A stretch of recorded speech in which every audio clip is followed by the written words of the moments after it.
आज हम कक्षा 8 की हमारा राजस्थान बुक है एनसीईआरटी की। उसमें चैप्टर 1 है 18वीं सदी का राजस्थान। उसको पढ़ेंगे। इसमें मराठा शक्ति को सर्वप्रथम किस शासक ने संगठित किया था? शिवाजी ने सबसे प्रथम मराठा शक्ति को संगठित किया था। किसने? शिवाजी ने। औरंगजेब की मृत्यु के पश्चात मराठा शक्ति ने उत्तर भारत में विस्तार की नीति अपनाई। मतलब औरंगजेब की मृत्यु से पहले मराठा शक्ति किस में राजस्थान के मतलब भारत के सिर्फ दक्षिणी भारत में ही इनका विस्तार था, लेकिन औरंगजेब की मृत्यु के पश्चात ये उत्तर भारत में विस्तार करने लगे। इन्होंने उत्तर भारत में विस्तार के लिए मालवा और गुजरात पर आक्रमण किया गया। जब मालवा और गुजरात पर आक्रमण किया, जिससे राजस्थानी शासकों को भी चिंता होने लगी, चिंता का विषय बन गया, क्योंकि राजस्थानी शासकों को पता चल गया कि इसके बाद अब राजस्थान का ही नंबर है। राजस्थान में सर्वप्रथम 1711 ईस्वी में मराठा ने मेवाड़ में प्रवेश किया। मतलब ये क्वेश्चन आएगा कि राजस्थान में मराठों ने किस स्थान से प्रवेश किया? मेवाड़ से।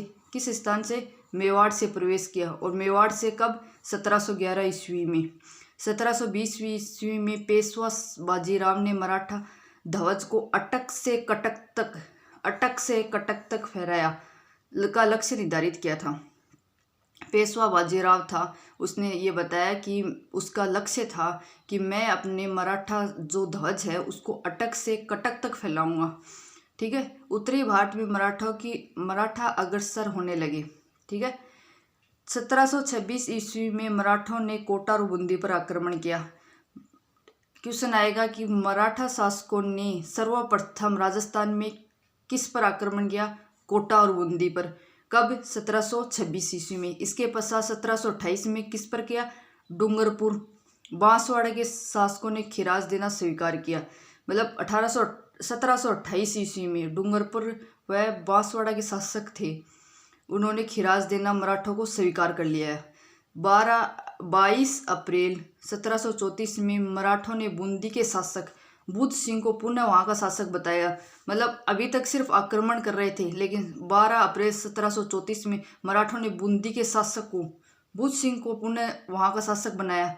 मतलब उनको अब उनकी राजनीति में भी हस्तक्षेप होने लगा। यह मराठों का राजस्थान की राजनीति में प्रथम हस्तक्षेप था। यह पूछे क्वेश्चन आएगा कि राजस्थान में मराठों का राजस्थान की राजनीति में प्रथम हस्तक्षेप कब हुआ?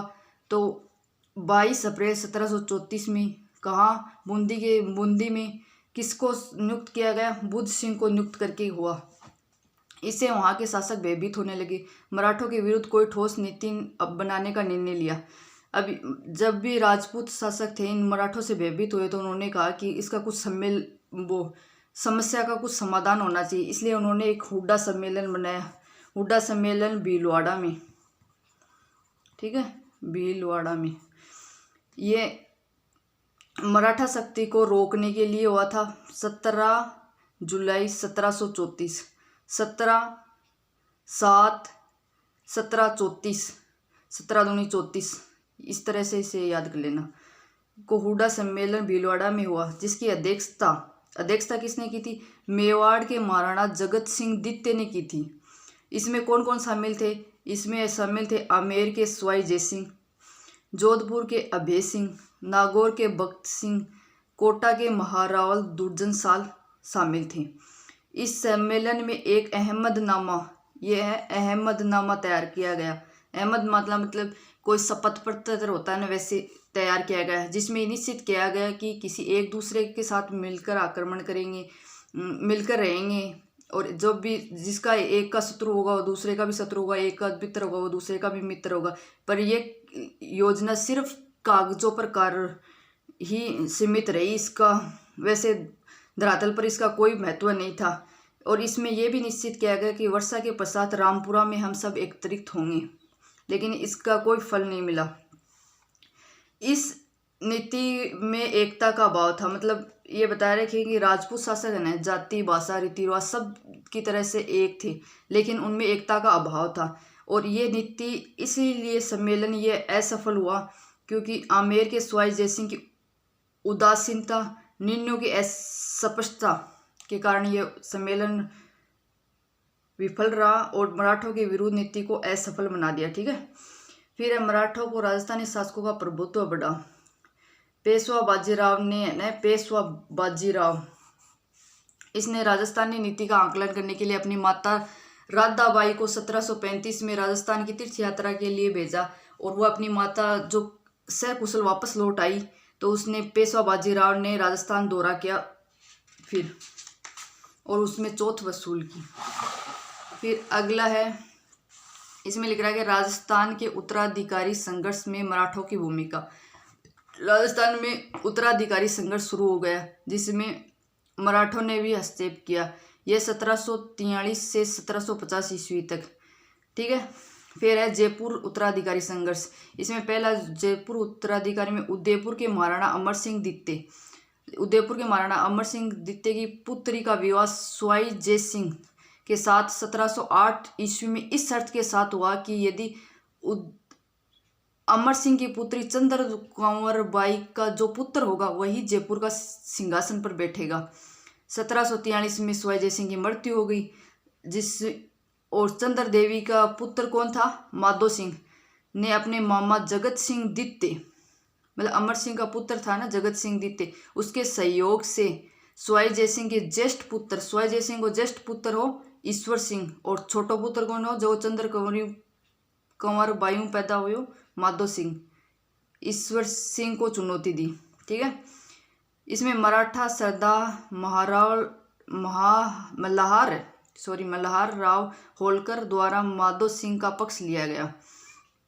मतलब मराठा जो सरदार थे मल्हार राव होलकर वो माधो सिंह के पक्ष में था। ईश्वर सिंह और माधो सिंह के मध्य राजमहल और बंगेरू का युद्ध हुआ। ईश्वर सिंह और माधो सिंह के मध्य दो युद्ध हुए थे, एक तो था राजमहल का युद्ध, दूसरा था बंगेरू का युद्ध। ये और अपने सेनापति हरगोविंद नाटाणी की कूटनीति के कारण ईश्वर सिंह ने अपनी आत्महत्या कर ली और मराठा जयपुर का शासक बन गया माधो सिंह। जोधपुर में भी जो उत्तराधिकारी संघर्ष हुआ वो हुआ था राम सिंह और भक्त सिंह के मध्य। ये दोनों ने ही मेवाड़ मराठा की सहायता के प्रयास में जुट गए। फिर दोनों ने की और राम सिंह को आधा भाग मिल गया। इसके अंदर जो जोधपुर का राज्य था उसका आधा भाग मिल गया, जिससे इसकी शक्ति का आर्थिक दृष्टि से व्यापार कृषि सब का विनाश हुआ, बर्बादी हुई और मराठों का दिन दिन प्रतिदिन प्रभाव बढ़ता गया। और मेवाड़ में उत्तराधिकारी संघर्ष। मेवाड़ में 1761 ईस्वी में महाराणा राज सिंह द्वितीय की मृत्यु के पश्चात उनके पुत्र एरी सिंह और दूसरों कौन है रतन सिंह, दोनों के मध्य युद्ध हुआ, उत्तराधिकारी संघर्ष हुआ, जिसमें गृह युद्ध के कारण मराठों ने इसमें हस्तक्षेप किया और सामाजिक सांस्कृतिक आर्थिक और राजनीतिक दृष्टि के प्रगति का जो मार्ग था उसमें अवरुद्ध हो गया। यह है मराठों की शक्ति बढ़ने के कारण राजस्थान में, क्योंकि वे आपस में ही झगड़ते रहे, इसलिए मराठों को राजस्थान में अपना प्रभुत्व स्थापित करने का मौका मिल गया। फिर है अंग्रेज व उनके साथ संधियाँ। मुगल साम्राज्य के पतन और मराठों में फैली हुई अराजकता ने राजपूत शासकों और सामंतों और प्रजा के राजनीतिक आर्थिक सामाजिक अव्यवस्था उत्पन्न की थी। जिस ऐसी स्थिति में राजस्थान की तरफ अंग्रेजों का स्वाभाविक झुकाव हुआ। ठीक है, इसमें बता रखा है कि अंग्रेज राजपूत शासकों ने मैत्री करने के लिए उत्सुक थे अंग्रेजों के साथ।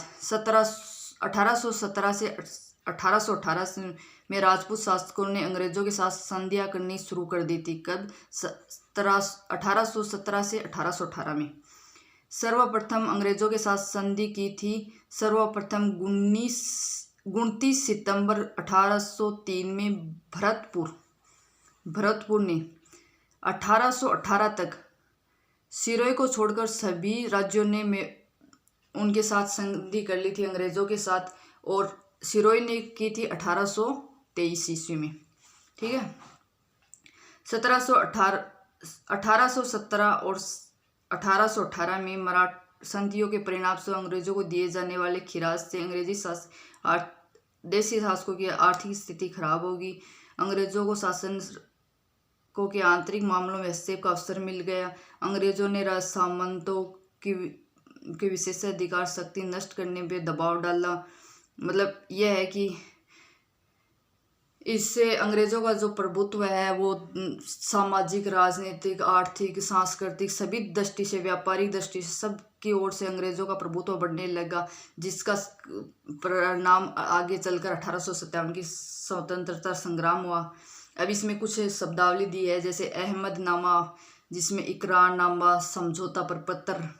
चौथा है मराठों द्वारा अन्य शासकों से लिया जाने वाला सुरक्षा कर। कौन सा कर है? सुरक्षा कर है। खिराज है कृषि भूमि पर लगने वाला कर। चौथ है सुरक्षा कर और खिराज है कृषि भूमि कर।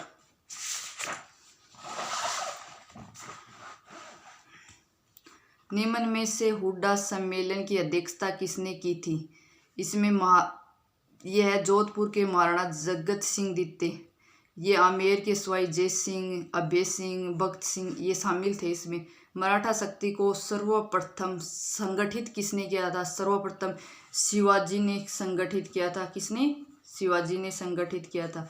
राजस्थान के राज्यों में सर्वप्रथम 19 सितंबर 1803 को खालिस्तान ने अंग्रेजों के साथ संधि स्वीकार कर ली थी। सर्वप्रथम किसने की थी? भरतपुर ने। ये होगा आज का चैप्टर। कल सेकंड चैप्टर पढ़ेंगे।